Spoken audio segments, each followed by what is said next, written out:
visoko so ognali Trimo Trebnje, vendar priložnosti za počitek praktično ni, saj že v soboto celjsko ekipo čaka prva tekma četrtfinala EHF pokala pokalnih zmagovalcev. V Zlatini je gostovala portugalska ekipa Benfica. To ekipo so slovenski ljubitelji rokometa lahko spoznali že v pretekli sezoni, saj so se v finalu pokala Challenge pomerili s Cimos Koprom. Kakšna pa so pričakovanja pred tekmo četrtfinala, pa bodo danes predstavili trener Celjanov Vladan Matić, vratar Matevž Skok ter levi zunanji Borut Mačkovšek. Predlagam, da besedo seveda prepustimo njim. Vladan, včeraj za vami je prva tekma končnice prvenstva, kako ste zadovoljni s predstavo svojih varovancev? Posle zadnje kola, što smo imali sa Krkom, gde se videla jedna utrujenost i psihička i fizička od strane mojih igrača, mislim da mogu da budemo zadovoljni svi, da počeli sa jučerašnjom tekom u play-off sa Trebnjem se svodili posebno drugo poluvreme i zadnjih 10 minuta u prvom poluvremenu.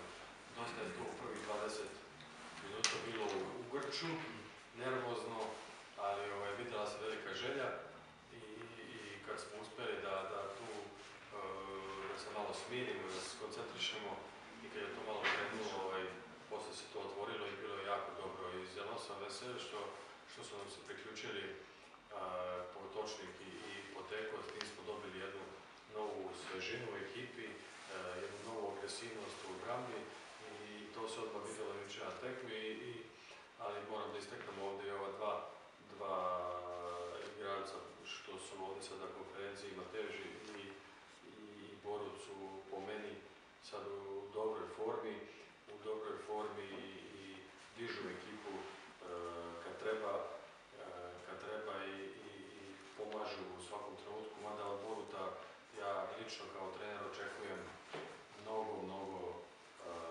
u ovoj završnici prvenstva i u sljedećoj sezoni, jer mislim da je veliki talent, samo da on to još u svojoj glavi još je mlada da shvati i da siguran sam da može još mnogo bolje i da je velika nada celjskog i slovenačkog rukometu. V soboto vas čaka tekma z Benfico. Ste že spoznali njihov način igre, kje pretijo največje nevarnosti oziroma na kaj bo treba biti posebno pozoren? Iskreno da kažem, mi imamo samo 2 dana da se ne spremimo za njih. Ja sam gledao malo te utakmice, nisam mogao da igrača uteretim sa Benficom kad smo imali i druge tekme, znači idemo korak po korak uvek. Tu je jedna zelo dobra ekipa, iskusna, nisu slučajno ovdje gde su sad. Prva u 2 kola su lahko eliminisali crnogorskog i rumunske predstavnike, to je vrlo ubedljivo i sigurno. I koliko imam informacije neke da su prošlogodišnji neuspjeh u finalu protiv Kopra smatraju svojom greškom i misle da su mogli da osvoje taj kup i spremaju se da protiv nas pruže još bolju igru i da pokušaju da nas eliminišu. To pokazuje i samim tim što dolaze i 2 dana ranije, već su danas će biti tu i trenirat će i sutra. I to je jedna iskusna ekipa, u najboljim godinama su tamo negdje su i najbolji igrači oko 28, 9 do 30 leta. Stvarno igraju jedan dobar rukomet, iskusan, pametan. Znate, kad kažete Benfica, očekujete sad to je fudbal, ali vrlo zelo opasna ekipa i moramo uložiti maksimum napora svih 120 minuta da bi se plasirali u sljedeće kolo. Neće biti nimalo lako, nisu naivni, mislim da imaju dobrog trenera koji ih sprema dobro za te tekme i sigurno su imali više vremena da se spreme za nas nego mi za njih. I samo mogu da kažem možda da je taj opasnost, dakle moramo da obratimo pažnju, opasni su svi pozicija, taj srednji bek, taj kapiten broj 18, Carlos Carneiro, on je tu organizator igre i kod njega je ta žoga i on je tu šef na terenu i uz broj 10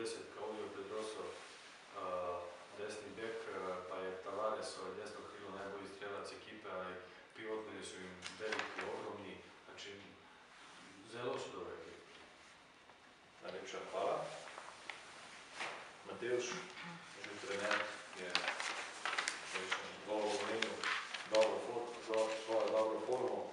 Včeraj ste bili pravzaprav vsi trije vratarji odlično razpoloženi. Kje leži razlog za to? Je to dobro delo, morda dobro obramba soigralcev ali kaj tretjega? Ja, seveda je vse pomembno pri brambah, katere so bile včeraj v zadnjem času. Moram res pohvaliti in se zahvaliti Hermanu Virtu, kjer dela odlično z golmani.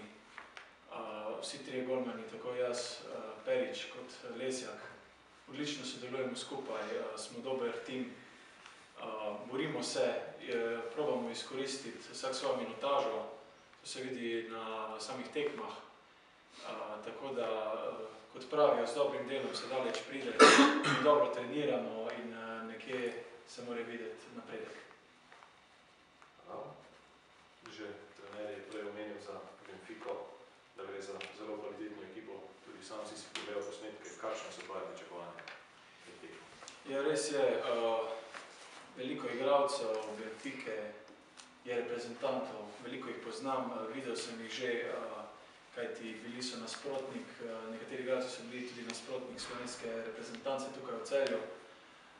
Pogledal sem si tudi lansko finale, ki so ga odigrali s Koprčani, tako kot je rekel trener, zelo nevarna ekipa. Točne analize še ne bi dajal, kajti pogledali smo si samo prvi polčas, videli smo, kdo je glavni, ki kroji to igro, to je njihov srednji. Krila so zelo hitra, tako da bomo še natančno preučili njihovo igro in probali zaustaviti njihove hitre protinapade, močno držati v obrambi in usiliti našo igro. Hvala tudi tebi. Borut, na levem zunanjem si ostal praktično sam oziroma včeraj se je na tekmi na srečo priključil tudi Gregor Potočnik. Je to zate ena dobra priložnost, da se izkažeš ali čutiš to bolj kot veliko odgovornost? Ja, lep pozdrav vse skupaj. Ja, jaz na to sedaj še dan to, da je priložnost, ampak hvala Bogu, da se je tudi Grega vrnil, včeraj je igral prvo tekmo po zelo dolgem času. In jaz bom verjetno, Grega še ni čisto pripravljen, se mora še malo uigrati spet po dolgem času, tako da v napadu bom verjetno večinoma igral jaz, ampak jaz bom dal vse od sebe, tako kot dajem zdaj, in se bom tudi v soboto bom dal vse od sebe. Želim tudi Roku, da čim prej okreva in se čim hitreje vrne med nas. Kaj pa ti pričakuješ od same tekme z Benfico? Tekme z Benfico pričakujem, da bo težka tekma. Danes smo si pogledali prvi polčas, ekipa je dobra. Lani so tudi bili v finalu Pokala Challenge, čeprav mi je uspelo zmagati. Zato bojo to probali praviti že v soboto, ampak jaz osebno mislim, da bi lahko zmagali. Mislim, mi bomo in tako se dali od sebe, da bomo. Jaz osebno pričakujem, da bo v soboto izid pozitiven v našo smer.